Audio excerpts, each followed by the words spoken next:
مسئلہ یہ ہے کہ ترکیوں کی حکومت جو تھی وہ اہل سنت و جماعت کی، اور حکومت ان سے کنہوں نے لی؟ یہ آل سعود اور آل شیخ۔ آل سعود سے مراد یہ بادشاہ ہیں جو چل رہے ہیں، اور ٹیک اوور کرنے کے بعد انہوں نے اس کا نام ہی سعودی عرب اس لیے رکھا، اس کا نام سعود تھا جس نے حملہ کر کے مسلمان حکومت لی۔ آل شیخ جو ہیں یہ آل شیخ محمد بن عبد الوہاب کی اولاد، یہ آل شیخ کہلاتے۔ انہوں نے کیا کیا کہ حرم شریف پر حملہ کرنے سے پہلے ایک معاہدہ کیا۔ معاہدہ یہ ہوا کہ ہم مل کر کے کعبے پر اور مدینہ شریف پر حملہ کریں، جب ہماری حکومت بن جائے تو یہ ہمارا معاہدہ ہے کہ آل سعود تو ان کے ہاتھ بادشاہت ہوگی، حاکم یہ ہوں گے، اور آل شیخ جو ہیں ساری مذہبی معاملات کو یہ ڈیل کریں گے، ان کی قضات ہوگی، ان کے قاضی ہوں گے، امام ان کے ہوں گے، مدرسے ان کے ہوں گے، محدث ان کے ہوں گے، مفتی ان کے۔ یہ دونوں میں یہ معاہدہ ہوا، اور اس معاہدہ ہونے کے بعد انہوں نے مدینہ منورہ پر چڑھائی کی، مکہ مکرمہ پر چڑھائی کی۔ جو حضرات سعودی عرب میں کوئی بہت خاص عزیز ان کے رہتے ہیں اور ہوں باخبر، سعودی عرب نے چند سال پہلے اپنا 100 سالہ جشن منایا تھا۔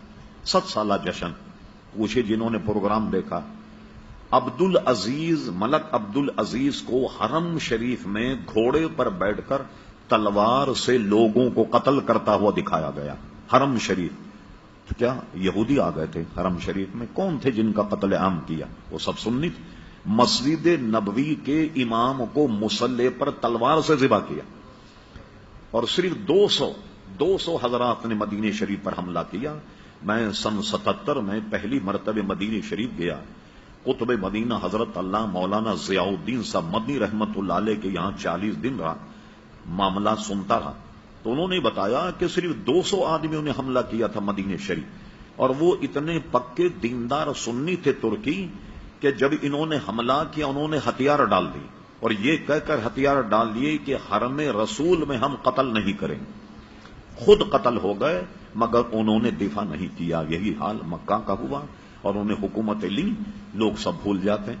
ہوا یہ کہ حکومت لینے کے بعد سب سے پہلا کام کیا کیا انہوں نے؟ یہ بات ہے 1925 کے بعد کی 29 تک اور 30 تک ان کا آپریشن مکمل ہوا۔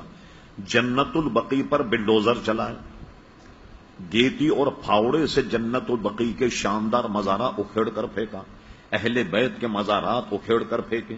سب سے شاندار مزار جنت البقیع میں حضرت عثمان غنی رضی اللہ عنہ کا تھا، اس کے اینٹ پتھر الگ کر کے اس کو زمیں بوس کیا۔ پھر اس کے بعد جناب انہوں نے جنت مالا کا قبرستان جو ہے اس کو زمیں بوس کیا۔ یہ سارے مزارات انہوں نے ڈھا دیے، اور اس وقت کے نزدیک کہتے تھے کہ یہ گنبد خضرا جو ہے یہ صنم اکبر ہے، سب سے بڑا بت یہ، معاذ اللہ گنبد خضرا کو سب سے بڑا بت تصور کرتے تھے، لیکن ان کو وہ شہید کرنے میں قادر نہیں ہو سکے۔ جب انہوں نے جنت البقیع جنت مالا کو ڈھایا تو یہ اس زمانے کی بات ہے جب مولانا محمد علی جوہر، علامہ عبد الحامد بدایونی، علامہ عبد العلیم صدیقی، ایک صحافی تھے جن کا نام ریاض الحسن ریاض حسین تھا۔ آج سے کوئی 30 سال پہلے اخبار جنگ میں ان کا انٹرویو چھپا تھا۔